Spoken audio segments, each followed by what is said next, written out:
Discuss करना next जो article है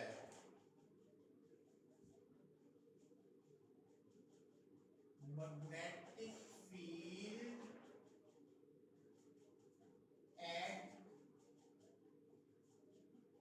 any point on the axis of current carrying circular coil.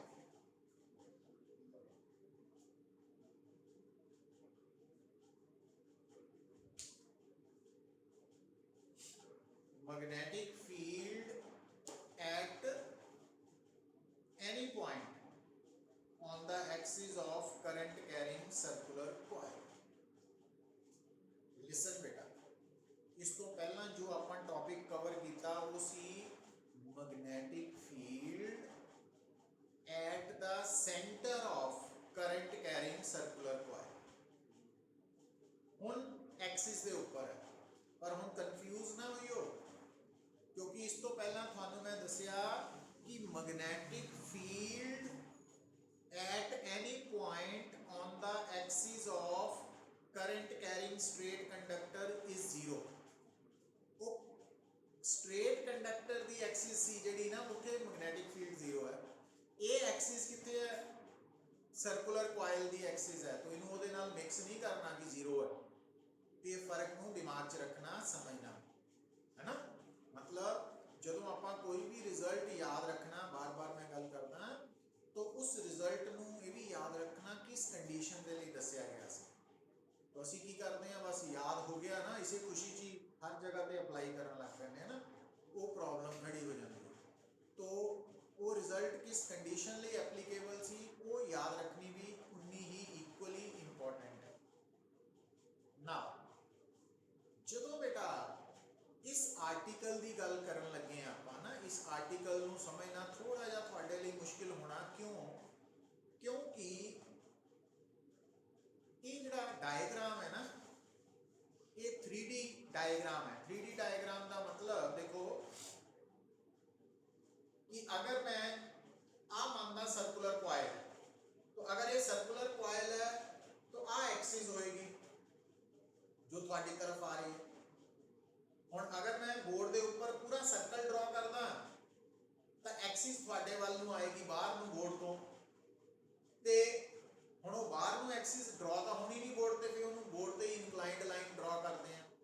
ओदी मतलब उस प्रॉब्लम नूं आपां इदां भी थोड़ा घटा सकते हैं लैवल नूं, इंटेंसिटी लैवल नूं, किदां कि असीं सर्कल नूं इदां दी बजाय इदां शो कर दईए।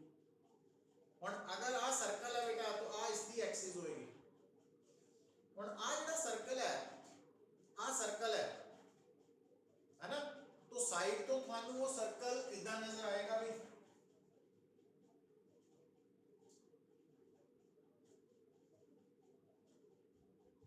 तो ये बेसिकली इदां पे है ना सर्कल। तो आ सर्कल का सेंटर है, आ सर्कल का बेटा रेडियस है, ते आ है एक्सिस। एक्सिस है सर्कल दी। सर्कल दी एक्सिस केड़ी है? जेड़ी लाइन सर्कल दे सेंटर चो पास कर रही है और सर्कल दे प्लेन दे परपेंडिकुलर है, वो उसकी एक्सिस है। और आपां इस एक्सिस नूं मान लेने आ एक्स एक्सिस।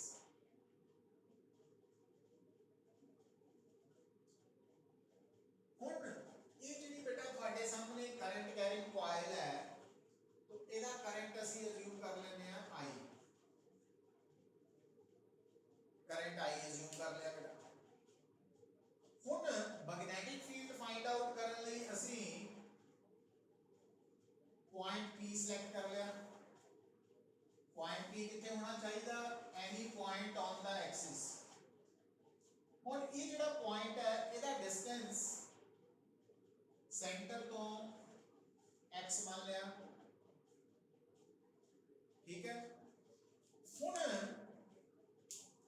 एक्चुअल सिचुएशन शुरू की होनी पुत्र, देखियो थोड़ा ध्यान दियो कि जदों असी मैग्नेटिक फील्ड फाइंड आउट करना ड्यू टू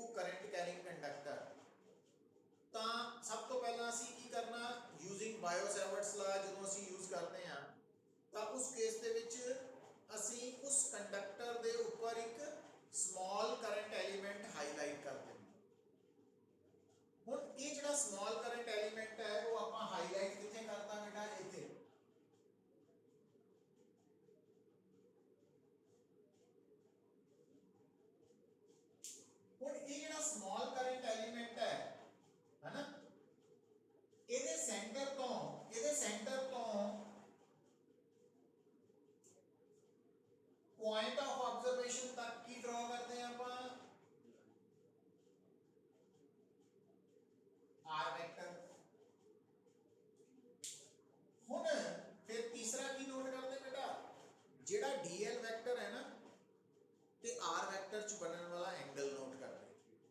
ਠੀਕ ਹੈ, ਹੁਣ देखो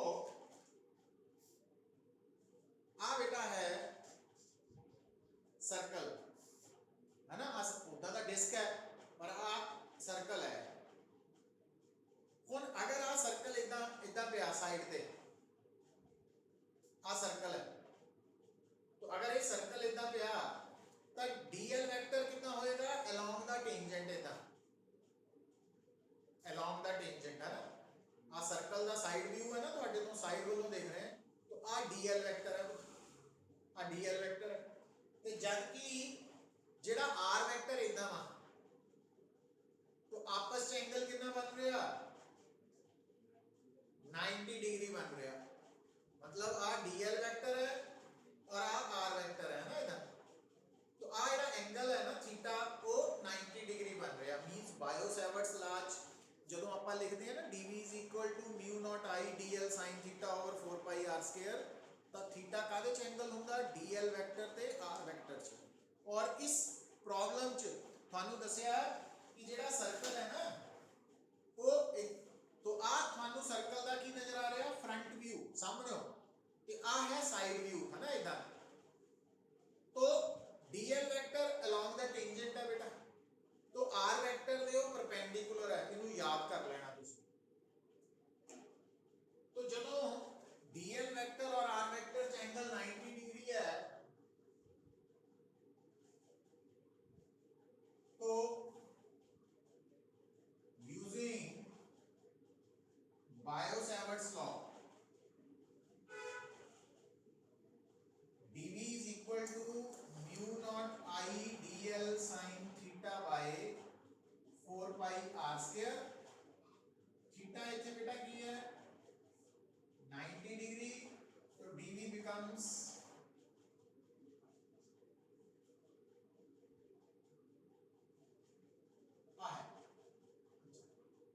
क्लियर हुई गल। हुन अगला पॉइंट बड़ा इंपॉर्टेंट है बेटा, देखो ਇਹਦੇ ਚ ਥੋੜਾ क्रॉस प्रोडक्ट ਦਾ ਕਨਸੈਪਟ ਹੈ। अगर ਤੁਹਾਨੂੰ ਇਹਦੇ ਬਾਰੇ ਕੋਈ ਡਾਊਟ ਹੈ ਜਾਂ ਰਹਿ ਜਾਂਦਾ ਵਾ ਨਾ, ਤਾਂ ਜਦੋਂ ਮੰਨ ਲਓ 8-10-15 ਦਿਨ ਬਾਅਦ ਜਦੋਂ ਆਫਲਾਈਨ ਕਲਾਸਿਸ ਸਟਾਰਟ ਹੋਣਗੀਆਂ ਦੁਬਾਰਾ ਪੁੱਛ ਸਕਦੇ ਮੈਨੂੰ ਤੁਸੀਂ, ਜੇ ਸਮਝ ਲੱਗ ਗਈ ਹੈ ਵੈਲ ਐਂਡ ਗੁੱਡ। ਦੇਖੋ बेटा ਆ ਤੁਹਾਡਾ ਹੈ सर्कल, तो एक ਤੁਹਾਡੇ ਲਈ है फ्रंट व्यू सामने व्यू, तो आ है साइड व्यू, और साइड व्यू च आ है बेटा dl वेक्टर और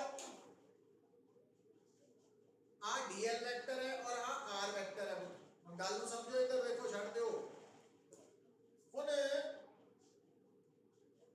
आ है dl वेक्टर और आ है r वेक्टर, आ r वेक्टर। तो आ ਜਿਹੜਾ प्लेन है ना दिस प्लेन, आ प्लेन ਦੇ ਵਿੱਚ ਇਹ ਇਨਕਲਾਈਨਡ प्लेन है ਜਿਹੜਾ, इस प्लेन ਚ dl वेक्टर भी लाई कर रहा और r वेक्टर भी लाई कर रहा। ਹੁਣ ਜਦੋਂ ਤੁਹਾਨੂੰ ਯਾਦ ਆਣਾ ਵਾ ਚਾਹੀਦਾ ਬਾਇਓ-ਸੇਵਰਟਸ ਲਾ ਦੀ ਵੈਕਟਰ ਫਾਰਮ ਦੇ ਅਕੋਰਡਿੰਗਲੀ ਜਿਹੜਾ dv ਵੈਕਟਰ ਹੈ ਨਾ ਉਹ ਕਿਸ ਤਰ੍ਹਾਂ ਲਿਖਦੇ ਆ ਅਸੀਂ ਵੈਕਟਰ ਫਾਰਮ ਚ। तो ਤੁਹਾਨੂੰ याद आना चाहिए कि dv vector = μ naught I dl cross.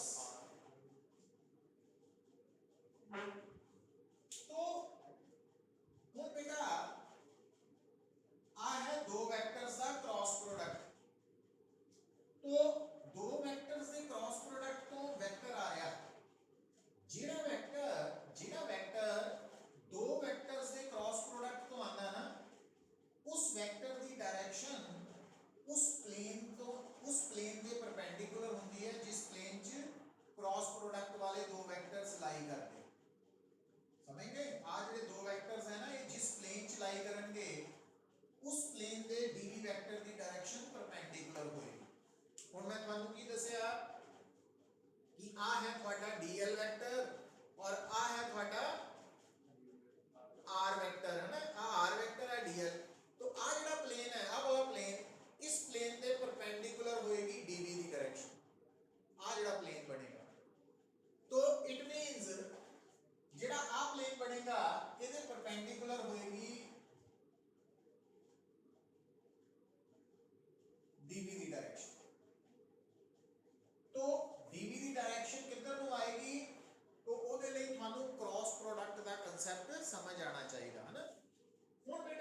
मान लीजिए कि आ एंगल है फाई, देखो इधर, तो अगर थोड़ा एंगल फाई है बेटा, दिस इज फाई है ना, लेट इन एंगल कहता है, तो आ जी लाइन है,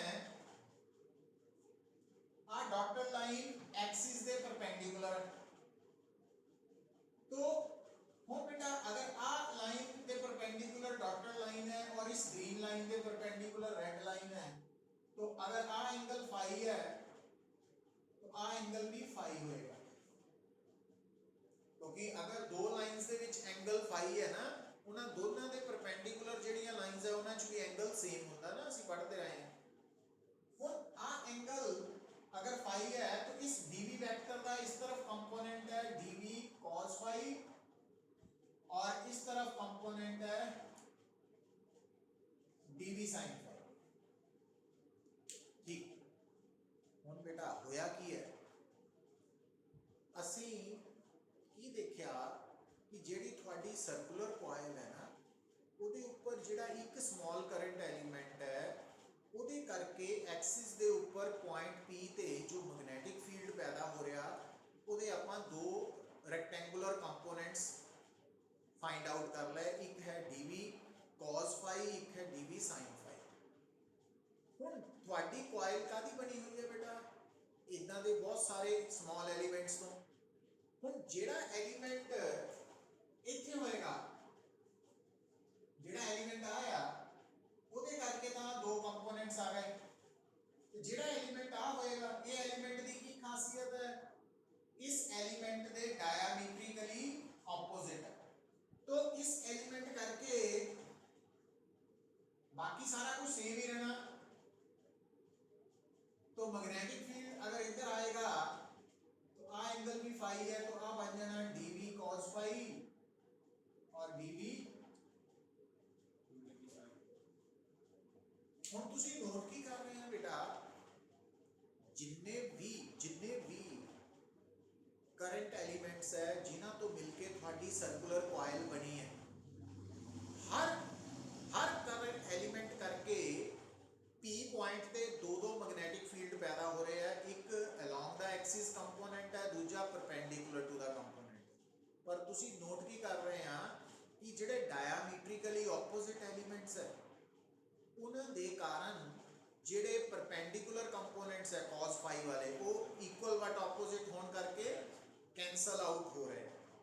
तो ਇਹਦਾ मतलब जेड़ा टोटल मैग्नेटिक फील्ड आएगा ना, वो सिर्फ केड़े कंपोनेंट्स ਨੂੰ ऐड अप करके आएगा, sin फाई वाले। तो ड्यू टू सिमेट्री, तो लिख लो due to symmetry dv sin phi components will be added up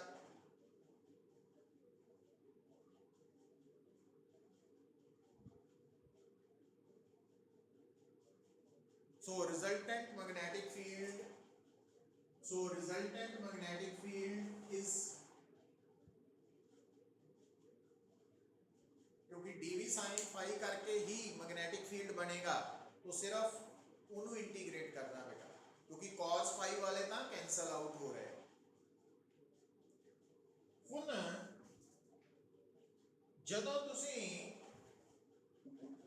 ਇੱਥੇ ਤੱਕ ਪਹੁੰਚ ਗਏ बेटा, ਤਾਂ ਹੁਣ ਇਸ dv ਦੀ ਵੈਲਿਊ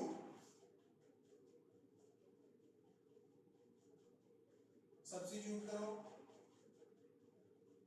म्यू नॉट आईडीएल sin phi 4 pi r square बेटा, 2dv sin फाई होगा, वो तो फिर ऐड हो गया ना, इंटीग्रेट करना अपना एक चीज करनी। तो बेटा ਹੁਣ mu not I sin phi 4 pi r square common आ गया dl, और dl ਨੂੰ इंटीग्रेट ਕਰਨ ਦਾ मतलब ਕੀ ਹੈ बेटा, कि सर्कल ਦੇ ਉੱਪਰ सर्कुलर कॉइल ਦੇ ਉੱਪਰ जिन्ने भी स्मॉल एलिमेंट्स है ਉਹਨਾਂ ਸਾਰਿਆਂ ਦੀ लेंथ ਨੂੰ ऐड अप करो, ਤੇ लेंथ ਨੂੰ ऐड अप करके पूरा सर्कल ही बनेगा। तो पूरा सर्कल मतलब 2 पाई r, तो इट मींस ਤੁਹਾਡਾ रिजल्ट आ जाएगा mu not I sin phi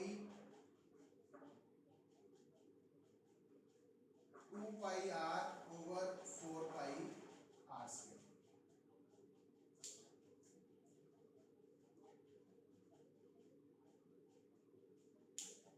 ਹੁਣ ਤੁਸੀਂ ਬੇਟਾ ਇੱਥੋਂ ਰਿਜ਼ਲਟ ਨੂੰ ਫਰਦਰ ਮੋਡੀਫਾਈ ਕਰ ਸਕਦੇ ਆ ਆਪਣੇ ਅਕੋਰਡਿੰਗਲੀ ਕਿਦਾਂ mu naught I sin phi ਲਈ ਇੱਧਰ ਆ ਜਾਓ phi perpendicular base hypotenuse। तो इस राइट एंगल ट्राइंगल च sin phi की बन रहा R by R।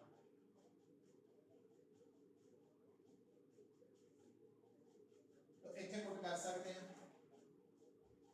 ठीक है। तो b comes out to be mu naught I sin phi की जगह R square r by r 2 pi r नीचे 4 pi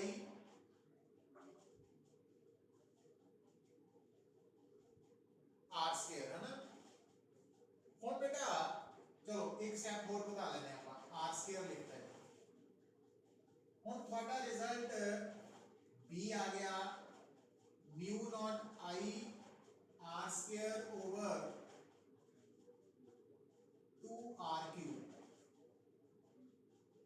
और ध्यान दियो बेटा दिस इज आ जो है राइट एंगल ट्राइंगल है तो आप बेस है परपेंडिकुलर है हाइपोटेन्यूज है तो पाइथागोरस थ्योरम के अकॉर्डिंगली स्मॉल r की बनेगा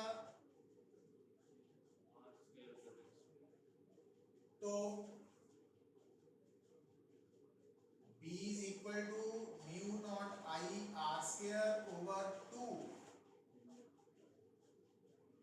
r square plus x square under root का मतलब पावर 1/2 ते नाल आ क्यूब भी है तो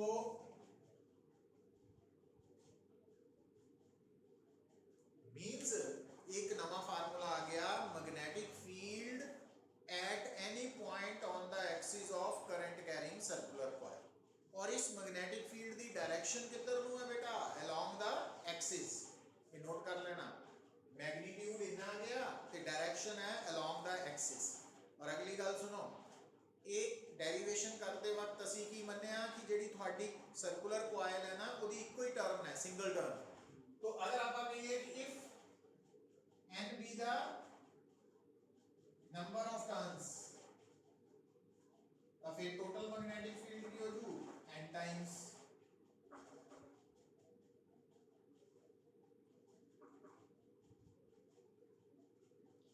टर्न्स मतलब की टर्न्स मतलब रोटेशन हाँ जेडी वायर है ਉਹਨੂੰ ਕਿੰਨੀ ਵਾਰ ਅਸੀਂ ਮਾਊਂਟ ਕੀਤਾ ਹੋਇਆ ਨਾ नंबर ऑफ टर्न्स। तो इथे ਆਪਾਂ सिंगल टर्न नहीं ਮੰਨੀ है ना सिंगल टर्न तो जे n टर्न्स है तो आंसर ਤੁਹਾਡਾ ਇਹਦੇ ਬਰਾਬਰ ਹੈ।